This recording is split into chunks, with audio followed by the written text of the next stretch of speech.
RGB pixels are the latest in lighting technology. Now, this course is not intended to completely cover all aspects of the hobby. Technology changes very quickly, and being a technical hobby, many members experiment with new devices and techniques every day. So the course will cover the basic components of an RGB lighting system. Now, don't let that term scare you. It's sort of like a high-end stereo system with a receiver and amplifier, a CD player, and speakers. In this case, it's just lights and computers. Now, RGB pixels are LED lights with one red, one green, and one blue LED in a single package. So, RGB stands for red, green, blue. Some pixels come as modules that have more than one RGB LED in them, but they are treated as one single pixel, or node as we call them. So all the LEDs in the module behave the same. Now those three colors can be mixed to make additional colors, and some pixels do that better than others. Some of the newer pixels also include a white LED in there, so they're called RGBW.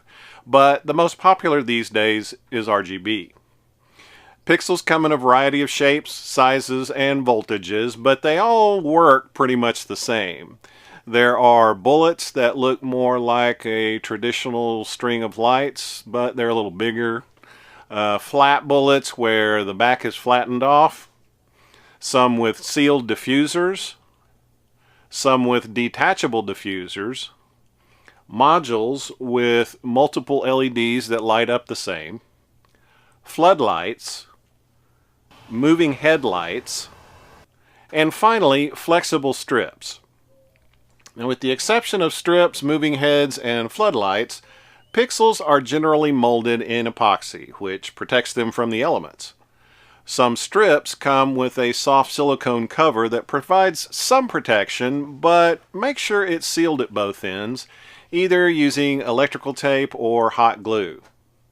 Another good use for strips is putting them inside something like PEX tubing that you can get at the hardware store, which not only protects it from the elements, but also diffuses the light in the tube and makes a neat effect. There are two general types of pixels, dumb and smart.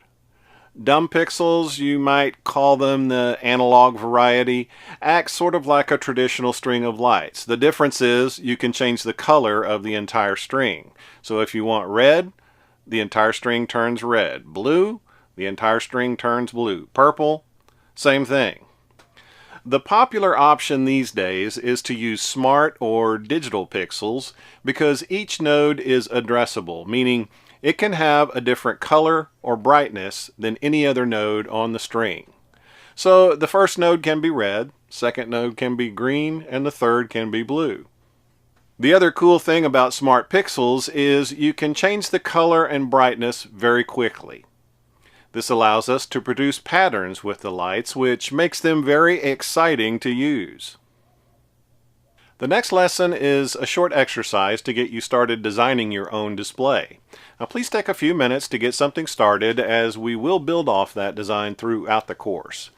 In the next section, we'll talk about the basic building blocks of a pixel lighting system. Thanks for watching, and I'll see you there.